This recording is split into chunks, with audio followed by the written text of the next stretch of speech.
Oke, bismillahirrahmanirrahim. Assalamualaikum warahmatullahi wabarakatuh. Alhamdulillah rabbil alamin. Allahumma salli wa sallim ala sayyidina wa nabiyina maulana Muhammadin wa ala alihi wa sahbihi wa barik wa sallim ajma'in. Amma ba'du. Anak-anakku sekalian yang dirahmati Allah Subhanahu wa taala. Hari ini kembali kita melanjutkan pembelajaran tentang sejarah kebudayaan Islam di kelas 12. Melanjutkan tema kemarin tentang kerajaan-kerajaan Islam di Sumatera. Nah, hari ini kita akan melanjutkan tentang kerajaan-kerajaan Islam yang ada di Jawa. Nah, mohon maaf di minggu kemarin kita tidak bisa melanjutkan pembelajaran karena disebabkan ada sakit sehingga tidak dapat mempersiapkan materi. Hari ini kita lanjutkan pelajaran sejarah kebudayaan Islam tentang kerajaan Islam yang ada di Jawa, bagaimana perkembangannya, dan mudah-mudahan ini dapat dipahami, dapat dimengerti oleh pimpinan seberitaan. Kita masuki bagaimana proses islamisasi yang ada di Jawa. Nah, Islam itu masuk ke Jawa pada abad ke-11, kira-kira abad 11-12 lah, yaitu pada masa kekuasaan kerajaan Airlangga Majapahit. Nah, proses islamisasi di Jawa ini sendiri mencapai untuk kekuasaan politik itu ketika munculnya Demak sebagai kerajaan Islam yang menguasai Pulau Jawa. Nah, ketika Majapahit berkuasa, Islam telah ada dan berasimilasi dengan masyarakat Hindu. Nah, pada saat itu sehingga dalam proses terbentuknya Islam di Jawa tidak dengan mutlak langsung menjadi kekuasaan yang besar.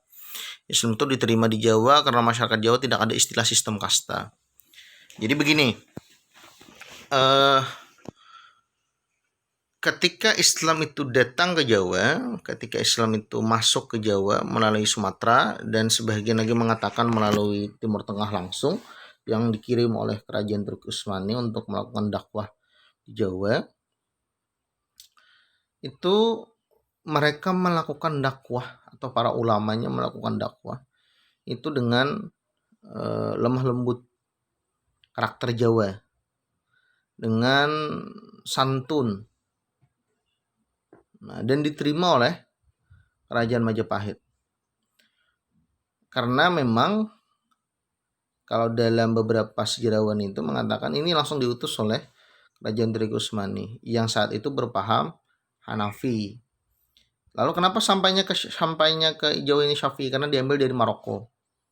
Nah, daerah Maroko sana. Orangnya lembut-lembut, berdakwah secara halus, step by step, selama beberapa puluh tahun berdakwah terus. Nah, melalui jalur perdagangan, melalui jalur pernikahan, melalui jalur politik, melalui jalur dakwah dan pendidikan, itu dilakukan terus-menerus secara konsisten, istiqomah oleh para pendakwah yang diutus, sehingga akhirnya salah satu, menurut para sejarawan, nah ini salah satu dari anaknya kerajaan Majapahit itu masuk Islam ini dalam urusan politiknya, yang nanti akan diberikan sebidang tanah yang disebut dengan Demak di daerah Jawa Tengah. Itu lalu menjadi pusat kerajaan Islam pertama di daerah Jawa. Nah, faktor pendukung yang memudahkan agama Islam diterima oleh masyarakat Indonesia diantaranya adalah persyaratan masuk Islam itu amat sangat mudah, cukup dengan mengucapkan 2 kalimat syahadat. Beda dengan agama lain, biasanya harus ada proses memandikan dan lain sebagainya. Beda dengan kaum muslimin yang hanya cukup dengan syahadat. Yang kedua, pelaksanaan ibadah itu sederhana dan murah.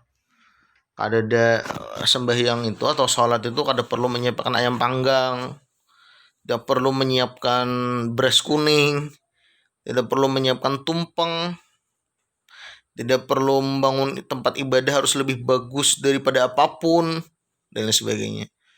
Karena ibadahnya mudah, sederhana, murah.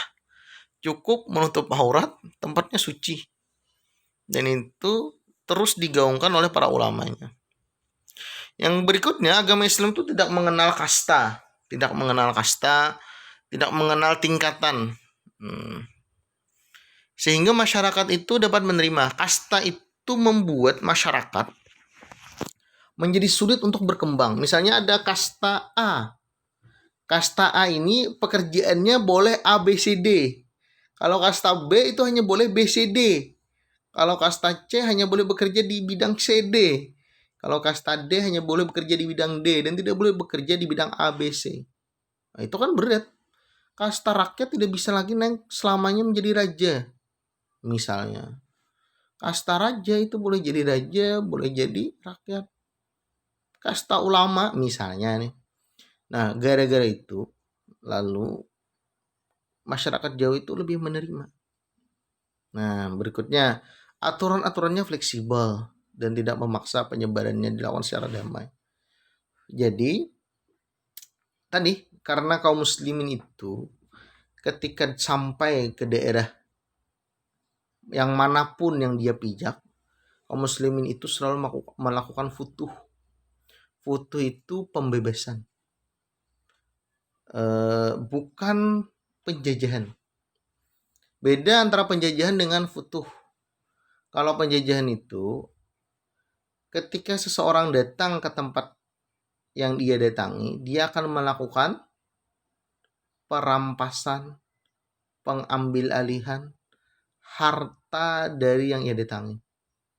Satu, yang kedua, dia akan memiskinkan, menyengsarakan, membuat mental dari yang ia datangi itu menjadi lemah. Kedua, yang ketiga, dia akan memaksakan ajaran agamanya diterima baik itu secara sukarela maupun secara paksaan kepada penduduk yang ia datangi. Itu penjajahan. Kalau futuh yang dilakukan oleh kaum muslimin, setiap kaum muslimin itu datang ke satu negeri, maka yang dilakukan oleh kaum muslimin adalah mensejahterakan, membahagiakan, memajukan daerah tersebut. Berikutnya, kaum muslimin melakukan dakwah tanpa ada paksaan, baik mau itu diterima mau itu ditolak. Melakukan sopan santun, melahirkan pendidikan yang berkemajuan. Itu yang dilakukan oleh kaum muslimin ketika datang ke satu negeri. Nah, bahkan membangun kota tersebut, membuat kota tersebut menjadi kaya raya. Bahkan kaum muslimin rela mati di kota tersebut untuk membela kota yang didatanginya. Itu kaum muslimin. Nah, contohnya misalnya Spanyol. Perlu diketahui bahwa Spanyol itu pernah dikuasai oleh kaum muslimin 500 tahun lebih, 800 tahun. Dari abad ke-7 sampai abad ke-15. Kaum muslimin pernah berkuasa di daerah Spanyol sana, Andalusia. Apa yang terjadi? Sebelum kaum muslimin datang, Spanyol itu negara tandus. Negara yang atau daerah yang miskin. Nah, ketika kaum muslimin datang, dibangun Andalusia itu, dibangun Spanyol itu menjadi salah satu dari negara terbaik di dunia. Dari 3 negara terbaik di dunia, ada Baghdad, Andalusia, dan kota Roma. Yang keempat ada Konstantinopel. Ada 4. Jadi masuk 4 negara terbaik di dunia pada saat itu. Ketika kaum muslimin datang, tujuannya bukan untuk merampas, tapi membangun ketika kaum muslimin datang. Bahkan kaum muslimin rela mati di kota tersebut, membangun pendidikannya. Salah satu paus yang menjadi paus di Roma itu pernah sekolah dididik di Spanyol, Andalusia. Bahkan raja-raja Inggris itu mengirim surat kepada kaum muslimin di daerah Spanyol. Dia mengatakan bahwa, wahai raja kami, penguasa kami, pelindung kami, minta izin, minta didik anak-anak kami untuk bisa dididik di Spanyol. Itu kaum muslimin. Bahkan Spanyol itu ditinggali oleh kaum muslimin. Pasca kaum muslimin akhirnya harus meninggalkan Spanyol, itu kaum muslimin masih meninggali ekonomi yang sampai sekarang, sampai detik ini dapat dirasakan oleh orang-orang Spanyol. Apa itu? Salah satu adalah pohon zaitun. Nah, pohon zaitun atau minyak zaitun, pohon zaitun. Pohon zaitun itu bisa tumbuh di Spanyol. Bayangkan. Padahal pohon zaitun itu tumbuhnya di daerah Syam. Diimpor oleh kaum muslimin dari Syam ke Spanyol. Dan sampai detik ini dapat dirasakan manfaatnya oleh orang-orang Spanyol. Spanyol itu pernah krisis pada abad ke-19. Dan yang menyelamatkannya dari kekrisan itu adalah pohon zaitun, minyak zaitun. Itu kaum muslimin. Berikutnya, para penyebar Islam itu menunjukkan sikap tauladan serta pandai menyesuaikan diri dalam masyarakat. Jadi para penyebar Islam itu tidak melakukan kekerasan, tidak melakukan paksaan, tidak menindas yang lemah. Mereka betul-betul menunjukkan sikap yang disenangi, disukai. Nah, sebagaimana Rasulullah SAW ketika berdakwah. Nah, itu yang ditunjukkan oleh para pendakwah, sehingga Islam itu diterima di daerah Jawa sana. Nah, selanjutnya, di bidang politik misalnya, pengaruh kekuasaan seorang raja besar itu perannya dalam proses Islamisasi. Jadi di bidang politik, seorang raja itu bisa mempengaruhi dan memberikan perannya itu dari Sumatera sampai ke Jawa karena ada hubungan bilateral. Nah, itu ternyata mempengaruhi proses Islamisasi. Berikutnya di bidang kesenian, dengan modal seni, pertunjukan, gamelan, wayang sebagai alat dakwah keagamaan. Jadi para pendakwah itu tidak hanya mengandalkan dakwah secara lisan, tapi mereka kreatif, inovatif. Nah, bahkan seni itu bisa dijadikan dakwah karena memang orang-orang Jawa itu kebetulan pada masa dahulu itu sangat amat menggemari kesenian di bidang itu. Dan qadarullah beberapa para pendakwah itu ahli di bidang seni itu. Dan itu bisa dimanfaatkan menjadi sarana dakwah. Nah, kondisi inilah menyebabkan Islam itu tumbuh dan berkembang di Jawa, sehingga pengaruh Islam itu begitu mudahnya masuk ke masyarakat, baik itu masyarakat pesisir maupun masyarakat pedalaman. Memang dahulu di abad ke-15, 16, 17 itu yang paling banyak diisi penduduknya itu di daerah pesisir. Jarang di daerah pedalaman itu, jarang sekali. Sekarang aja yang di daerah pedalaman itu maksudnya di daerah tengah-tengah yang banyak, pesisir yang kurang. Kalau dahulu pesisir itu yang diisi. Kenapa? Karena menjadi tempat pelabuhan, tempat ekonomi. Nah, ini kerajaan Islam pertama di daerah Jawa. Namanya disebut dengan Kerajaan Demak. Nah, Kerajaan Demak ini adalah kerajaan Islam pertama di Pulau Jawa. Kerajaan ini terletak di Jawa Tengah, tepatnya di kota Demak. Nah, Kerajaan Demak didirikan oleh Raden Fatah sekitar tahun 1500 Masehi. Wilayah Kerajaan Demak kemudian berkembang menjadi kerajaan besar karena letaknya yang sangat strategis, yaitu di dekat pelabuhan dan menghubungkan perdagangan di Maluku, Makassar, dan Malaka. Pada awalnya Kerajaan Demak merupakan daerah kekuasaan Majapahit karena Raden Patah, pendiri Kerajaan Demak, adalah putra dari Raja Brawijaya V dari Majapahit. Nah, setelah Raden Fatah wafat digantikan oleh Pati Unus yang dikenal dengan sebutan Pangeran Sabranglor, dan pengganti Pati Unus adalah Sultan Trenggono. Jadi dakwah yang dilakukan oleh para sunan-sunan, namun yang sebagian para sejarah mengatakan sunan-sunan itu yang Wali Songo itu dikirim oleh kerajaan Turki Utsmani ke daerah Jawa untuk berdakwah, itu berhasil mengislamkan salah satu dari putra Brawijaya V. Nah, kisahnya Raja Brawijaya V ini menikahi seorang perempuan, yang kebetulan Islam. Seorang perempuan yang kebetulan Islam, lalu ditinggalkan dan melahirkanlah Raden Fatah. Nah, dan diketahui oleh Brawijaya V bahwa itu adalah anaknya, sehingga nanti ketika besarnya Raden Fatah dan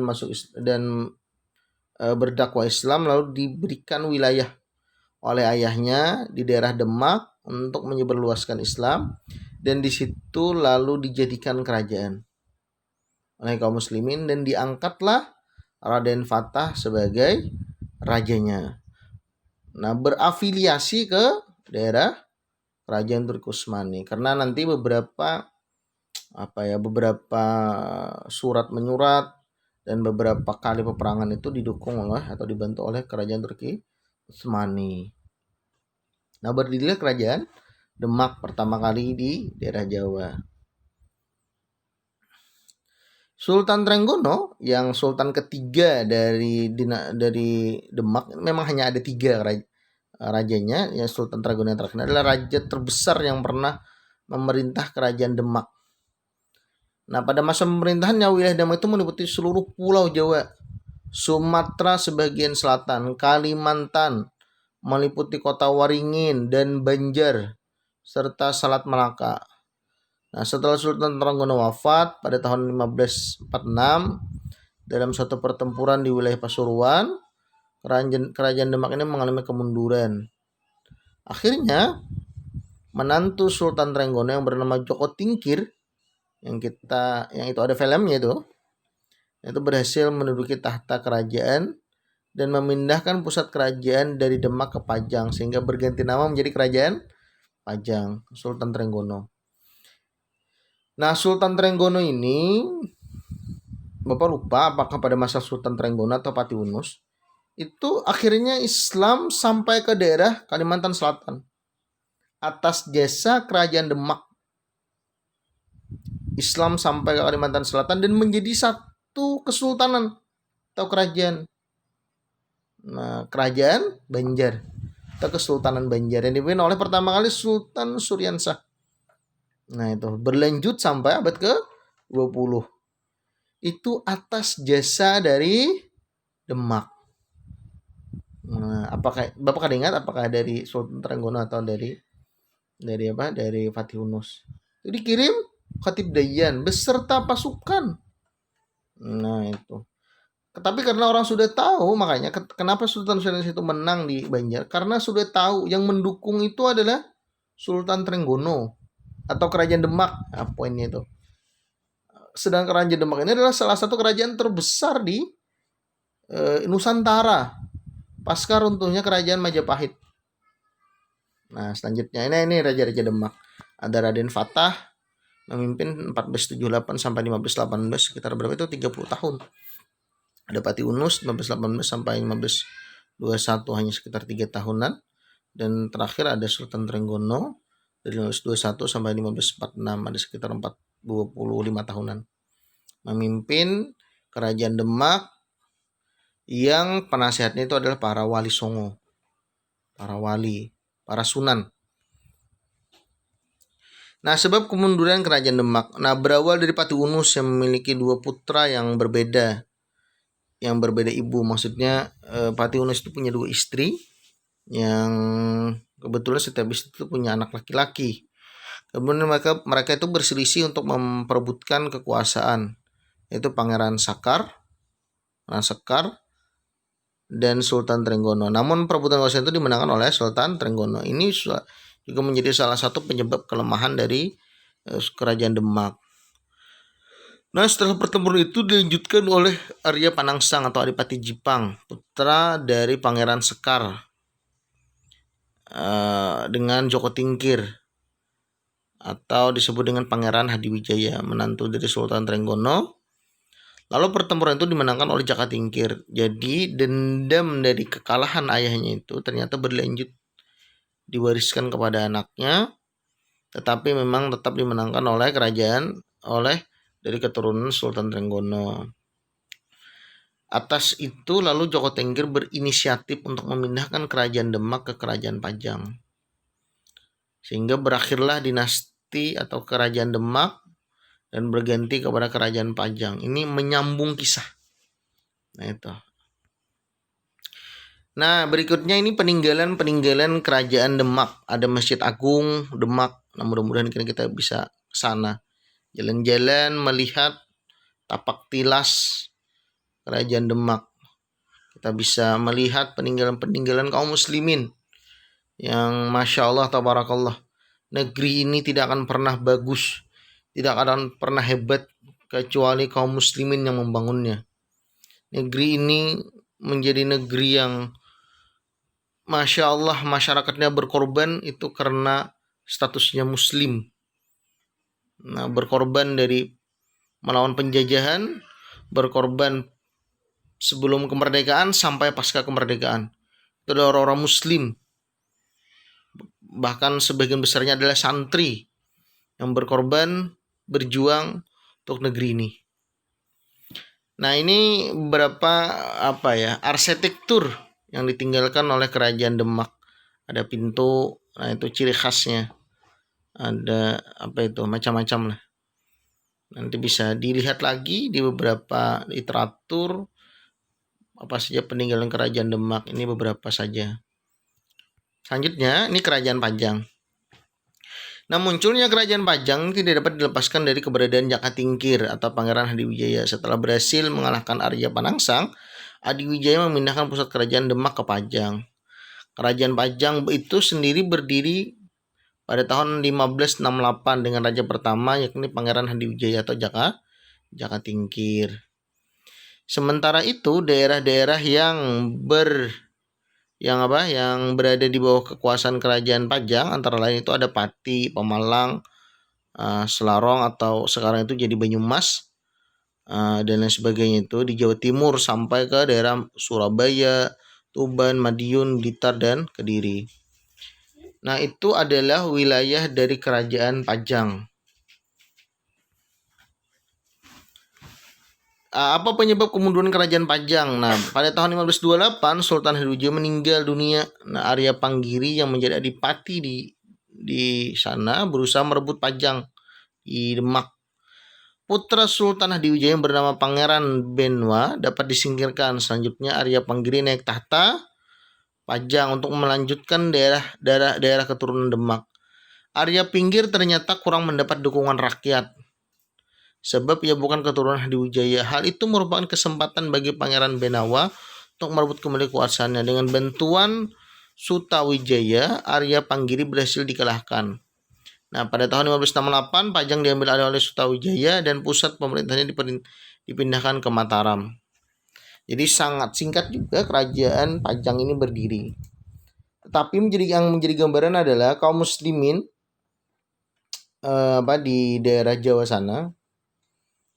Kaum muslimin yang asalnya beragamakan Hindu lalu masuk Islam itu ternyata walaupun dalam kondisi apapun mereka tetap memegang teguh keislamannya, tetap bertahan dengan keislamannya walaupun dalam tanda kutip nih ada sebagian kaum muslimin yang masuk Islam itu hanya sekadar status, tetapi kebanyakannya juga kaum muslim memang betul-betul kuat keislamannya pada masa baik itu kerajaan Demak, baik itu kerajaan Pajang atau setelahnya nanti kerajaan Mataram, kerajaan Cirebon. Itu kaum muslimin tetap bertahan. Tetap membangun peradaban, tetap membangun pendidikan, tetap membangun kebudayaan terus diwariskan sampai sekarang. Sampai kaum muslimin sampai Indonesia menjadi menjadi negara muslim terbesar di dunia. Nah, itu diwariskan secara turun-temurun, diajarkan, dididik dan seterusnya. Walaupun dalam keadaan politiknya ini lumayan berat. Nah, jadi sekitar 3-40 tahun ada masalah yang berat yang dihadapi oleh kaum muslimin dalam bidang politik. Tetapi itu tidak menyurutkan mereka untuk terus melanjutkan dakwah, melanjutkan cita-cita penyebaran Islam di muka bumi ini. Nah, itu kira-kira gambarannya. Ada peninggalan kerajaan Pajang itu seperti Masjid Laweyan, makam Ki Ageng Hanes dan kerajinan batik. Batik apa itu? Macam-macam lah batiknya, kan ada batik Solo, batik apa kurang tahu. Nah, berikutnya nanti yang ingin ditanyakan silahkan ditanyakan. Ada tugas untuk kalian menulis tentang kerajaan Mataram, Banten, dan Cirebon. Bukan menulis sebetulnya, itu mengetik. Nah, menulis, mengetik, meresum dalam bentuk tulisan. Nanti silahkan buat di flash disk, dikumpulkan dalam satu flash disk, menulis tentang kerajaan Mataram dalam bentuk PowerPoint. Penyebab lahirnya kerajaan, ini per kelas. Nanti silahkan dikumpul di bulan Desember insya Allah. Penyebab lahirnya kerajaan, nama-nama raja, maksudnya penyebab lahirnya kerajaan Mataram, Banten, dan Cirebon. Berikutnya nama-nama rajanya siapa-siapa saja di kerajaan Mataram, Banten, dan Cirebon. Berikutnya raja-raja yang berpengaruh, raja-raja yang kuat pada 3 kerajaan tersebut. Berikutnya peninggalan kerajaan, peninggalan warisan, misalnya pintu kah, masjid, dan lain sebagainya. Berikutnya kemajuan di bidang ekonomi, militer, dan budaya apa saja. Terakhir penyebab kemundurannya. Yang enaknya itu karena silakan dibuat kalau Mataram, satu Mataram dulu, penyebab lahirnya kerajaan, nama-nama raja paling berpengaruh, peninggalan kerajaan, dan terus. Yang kedua nanti Banten, yang ketiga nanti Cirebon. Silakan dibuat 3 kerajaan itu untuk tugas, dikumpul nanti di bulan Desember dalam bentuk plastis. Satu kelas plastis. Mudah-mudahan bermanfaat. Mohon maaf atas kekurangannya. Assalamualaikum warahmatullahi wabarakatuh.